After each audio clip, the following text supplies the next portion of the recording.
By 1943, Nazi Germany was facing a contradiction it could not escape. The war that was meant to secure eternal dominance for the Third Reich was instead consuming it from within. More than 1 million German men were already dead, and the losses were accelerating. Entire generations were being wiped out on the battlefields of Europe, while the regime continued to promise a glorious, racially pure future. The question was no longer only how to win the war, but who would inherit the world afterward. For the leaders of Nazi Germany, this was not a rhetorical question. It was a biological one. From the moment they seized power in 1933, the Nazis treated population as a political resource. Birth, marriage, motherhood, and childhood were no longer private matters. They were tools of the state. In the worldview of National Socialism, the future of Germany depended not only on territory or military strength, but on blood. And blood, they believed, had to be managed, protected, and reproduced with ruthless precision.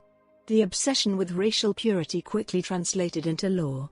On July 14, 1933, the regime passed the law for the prevention of hereditarily diseased offspring, which legalized forced sterilization for people diagnosed with genetic illnesses. Hundreds of thousands would be sterilized in the years that followed. In 1935, marriage itself became conditional. Germans could no longer marry without a certificate from the health authorities confirming that neither partner carried hereditary diseases. Love, consent, and personal choice were irrelevant. What mattered was biological utility. Yet even as the state tightened control, a demographic crisis loomed. Germany's birth rate was collapsing. In 1910, the average fertile woman had 4 children. By 1930, that number had dropped to 2.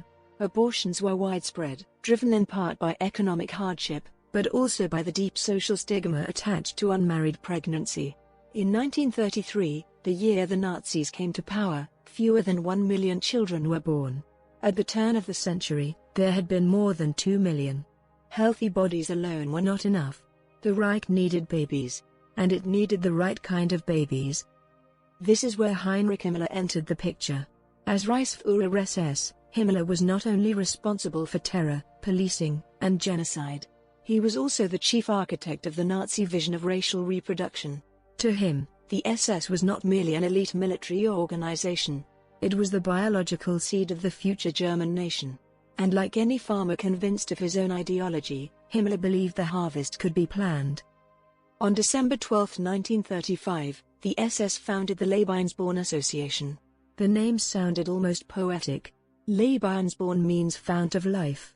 In reality, it was a state-supported system designed to encourage the birth of children deemed racially valuable.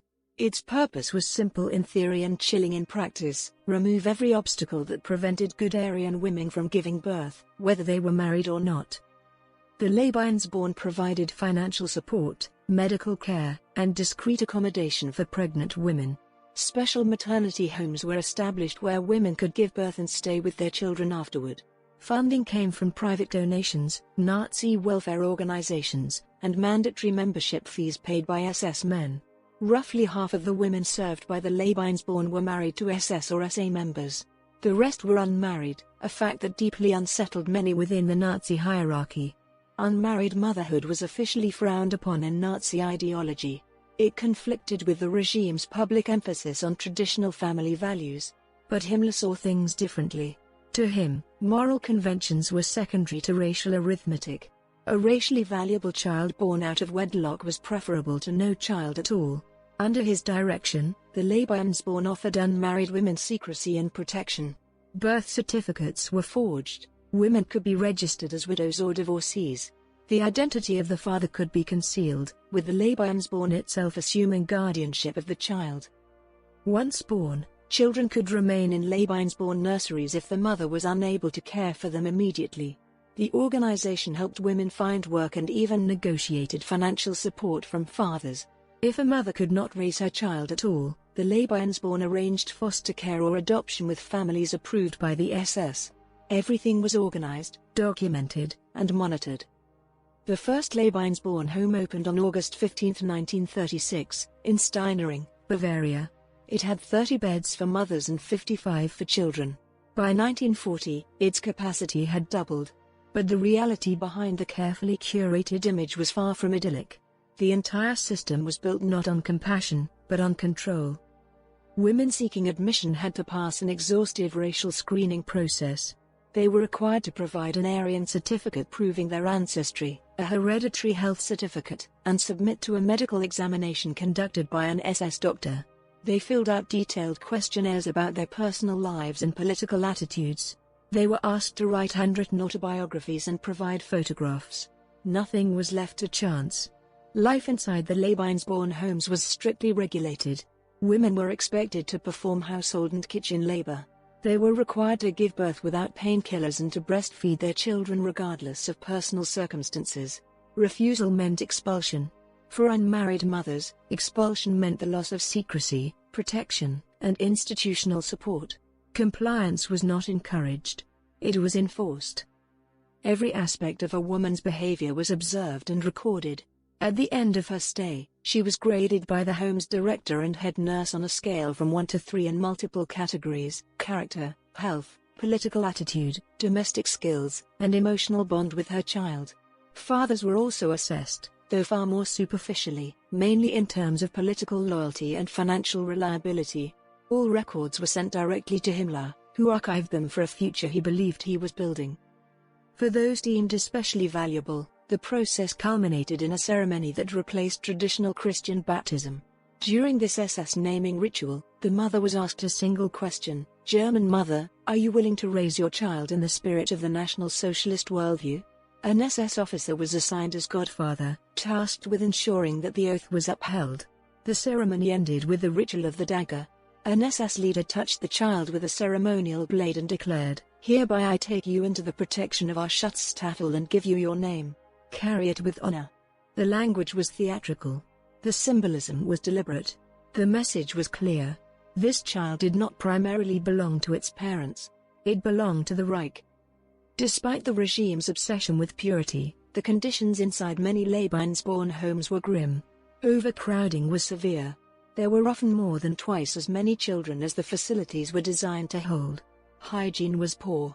Diseases such as whooping cough and pneumonia spread rapidly among infants. In 1940, an advisory doctor, Wilhelm Pfannenstiel, reported after visiting a home that nearly all the children had crusted noses, scratched faces, and were wrapped in badly washed, gray, ragged diapers. Child mortality was high. Exact numbers are impossible to verify, as the Lebensborn likely falsified records. Independent estimates suggest that mortality rates may have reached up to 8%. These were not sanctuaries of life. They were overcrowded institutions driven by ideology rather than care. As the Third Reich expanded across Europe, so did the Lebensborn. Homes were established in occupied Norway, France, Belgium, and Luxembourg. Norway held special significance for Himmler. Norwegian women were considered Nordic and therefore racially desirable. SS officers were explicitly encouraged to form relationships with them. While rape did occur, it was not institutionalized in the same way as on the Eastern Front. The racial value attributed to Norwegian women altered the regime's approach, though not its underlying exploitation. Beginning in 1941, 10 Lebensborn homes were established in Norway. During the war, around 8,000 Norwegian women passed through the system, giving birth to approximately 6,000 children. These women were often left with no real choice. Pregnancy by a German soldier branded them as collaborators. After the war, many would face intense persecution. Some children were sent to Germany for adoption. Others remained in Norway, growing up under a stigma they did not choose. The logic of racial engineering did not stop at reproduction. In 1942, Himmler ordered the kidnapping of children from occupied Eastern Europe who were deemed carriers of valuable blood. Polish children were examined by Lebensborn officials in special camps. Those under 6 were given new German names and forged birth certificates. Their language, memories, and identities were systematically erased in an effort to Germanize them. Children who passed racial inspection were sent to German families or Lebensborn institutions. Those who failed were returned to the camp system, often to face death. The total number of kidnapped children is unknown, but estimates range as high as 250,000. Only a small fraction passed through the Lebensborn adoption process. For most, the outcome was catastrophic. As the war dragged on and losses mounted, Himmler grew increasingly desperate. In August 1942, he urged SS men to return home on leave to father as many children as possible. "It is your duty," he wrote, "to ensure as quickly as possible that you are no longer the last sons." At the same time, Nazi officials discussed radical proposals, including artificial insemination and state-organized matchmaking. These plans were never fully realized, but they revealed the extent to which reproduction had become a matter of state strategy. In March 1943, the regime introduced a new anti-abortion law. Abortion, assisting in abortion, or even providing information about it became punishable by death. The Lebensborn homes remained open, now serving not as a choice, but as a compulsory destination for women forced to carry pregnancies to term. The rhetoric of care masked a reality of coercion.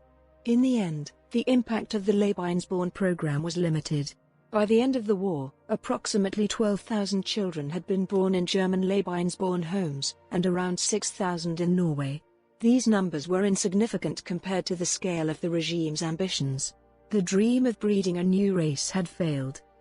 After the war, population growth surged across Europe without the guidance of SS planners or racial laws. Germany itself would rely on millions of migrant workers to fuel its economic recovery. Ironically, the diversity the Nazis sought to erase became a foundation of modern prosperity. The Lebensborn program stands today as a stark reminder of what happens when ideology claims ownership over human life. It was not a humanitarian project, but a cold experiment in social engineering. Women were reduced to vessels, children were reduced to genetic assets, and humanity itself was reduced to a problem to be solved. History did not follow the path the Nazis tried to design, but the damage they inflicted in pursuit of their vision remains, carried in memories, identities, and lives shaped by a system that believed it could manufacture the future.